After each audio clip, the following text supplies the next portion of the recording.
The world population hits 8 billion people on this date.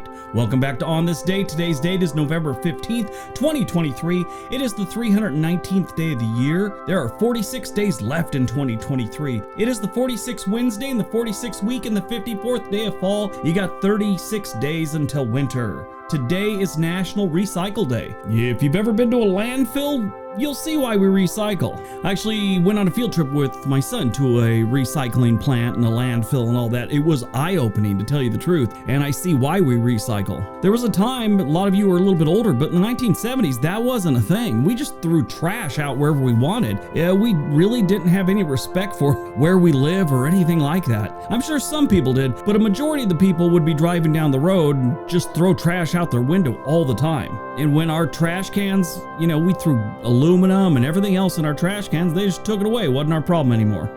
All right, let's see what else November 15th has given us. 1777, the American Revolutionary War. After 16 months of debate, the Continental Congress approves the Articles of Confederation. This was the deep dive last year. It is very, very interesting.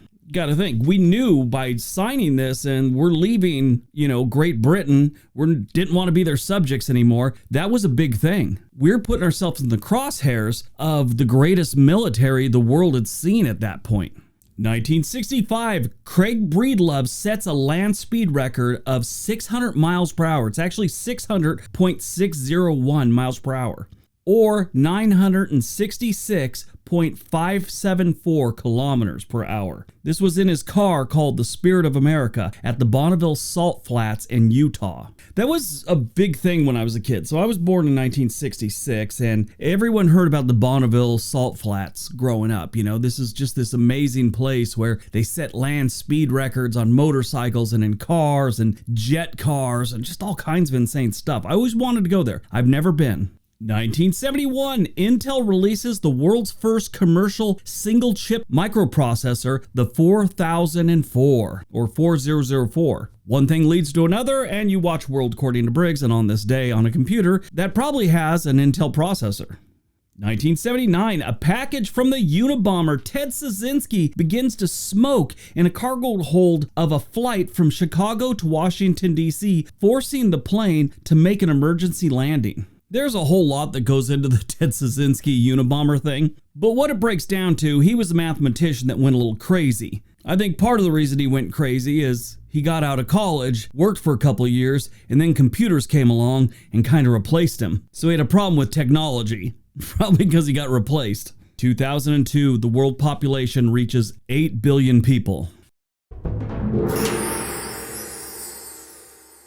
Now, there are many sources of uncertainty in this estimation of global population, and it's unlikely that this population milestone was reached on that exact date. But the United States Census Bureau estimated world population hit 8 billion on September 26, so a couple weeks earlier. But the United Nations, their population division, estimated that the world's population reached 8 billion on November 15th, 2022, a year ago today. Now, if you ever thought the world was going to become overpopulated or anything like that, we do have more people on the earth than we've ever had before, but it's definitely slowed down. The rate of growth peaked decades ago in the 1960s and has been declining since, and it's projected to continue declining. There's a lot of different reasons for this. I mean, you'd think with all the medical advancements we've had, people would be living longer and the population would just be growing at an insane pace by now. But no, people are having fewer children. That's one of the biggest things. Now, it took 12 and a half years for the world to go from 7 billion to 8 billion people. It's projected that it's likely going to take 14.1 years to go from 8 billion to 9 billion and 16.4 years to go from 9 to 10 billion. Despite a slowdown, they project the world's population will reach 10 billion people by 2060.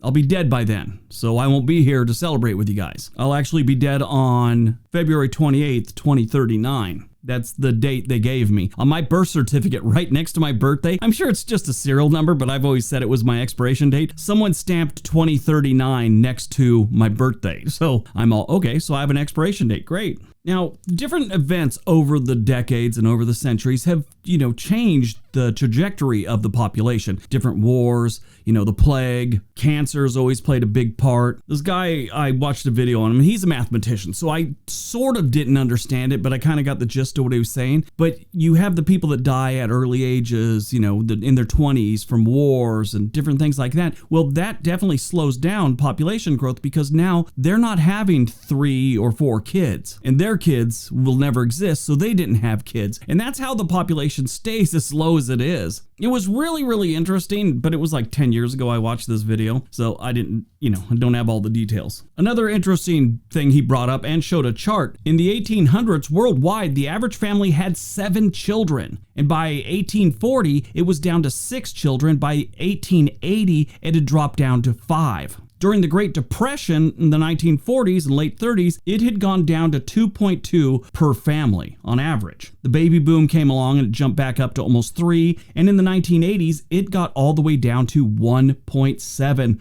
per family. 2000, it got back up to 2, and then now in 2020, it had gone down to 1.73. So we definitely slowed it down. Movies released on November 15th, 2019, Ford vs. Ferrari. This is a very interesting movie based on real events. This movie is based on an automotive visionary and his British driver. And they were approached by Ford because Ford tried to buy Ferrari. Ferrari wasn't having it. Ferrari was having financial problems back then, and Ford tried to rescue him by buying the company. And they treated Ford like garbage. Well, this is one of the great-grandsons of Ford was running the company at the time, and he kind of got a bug in his craw and decided he wanted to build a car that would compete against Ferrari. They came out with the Ford GT, which is an amazing car. It's still in production to this day, I think. Obviously, major updates since the 1960s when they first built the first one. There's a lot that goes into the story. I would suggest watching the movie, but it starred Christian Bale and Matt Damon. One thing I should mention, so the car nuts don't get all up on me, the 1960s version of the Ford GT really wasn't sold to the public. They did start production in it in, if I'm getting this right, from 2004 to 2006. Then again from 2016 to 2022, and yeah, that's it. Oh, and the base price for them, it's about $500,000. That's the beginning. They go up from there, depending on all the bells and whistles you put on it.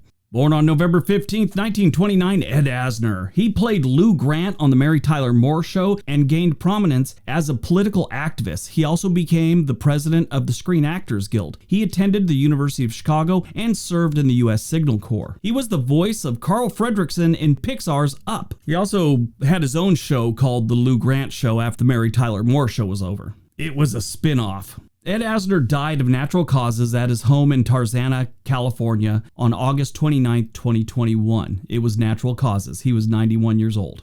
Died on November 14th, 2009, we lost Dennis Cole, actor who starred as Detective Jim Briggs on the ABC crime drama series Felony Squad in the 1960s. He also starred in Fantasy Island and Trapper John MD. He worked as a model for Men's Fitness magazine before breaking into acting. He ceased working on acting projects that contained violence after his son Joe was shot dead during a robbery. Cole died at Holy Cross Hospital in Fort Lauderdale, Florida on November 15, 2009 at the age of 69 from kidney failure. He was brought all the way out to Los Angeles and buried at Forest Lawn Hollywood Hills Cemetery.